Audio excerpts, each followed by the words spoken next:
Rúnar, þú ert væntanlega mjög svekktur núna. Já, maður svekktur að tapa fótboltaleikjum og þetta var ekki minna svekkjandi núna.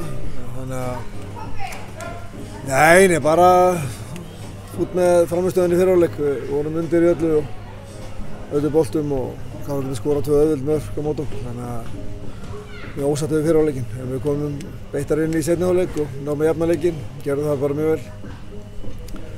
En síðan skoraði Atli hérna með gott mark.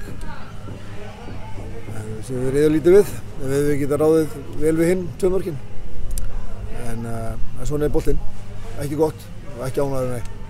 Atli náttúrulega fær svolítið langan tíma að ná boltanum þegar hann skýtur. Ekkert spenntur út í varnarmennina kannski að keyra ekki í hann fyrr? Jú, það er alveg löggrétt. Þetta er menn að setja press á boltamann. Við gerðum það ekki og fengum mark í andlitið, þannig að það var ekki gott. Núna þið bara með 1 stig eftir 2 umferðir.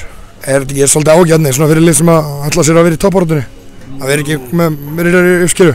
Já, ekkert ágjörni. 2 leikir búnir og 6 stig í boði í þeim leikjum. Við erum 1 stig og jú, þetta er uppskeran í þessum leikjum og við þurfum bara að halda áfram að snúa bökum saman og við þurfum að bæta okkar leik, það er nokkuð ljóst. Við erum alltaf mikið að mörkum á okkur og við þurfum að skoða það og við fáum alltaf mikið að auðveldi mörkum á okkur, þannig að við þurfum að laga varnarleikinn, það er nokkuð ljóst.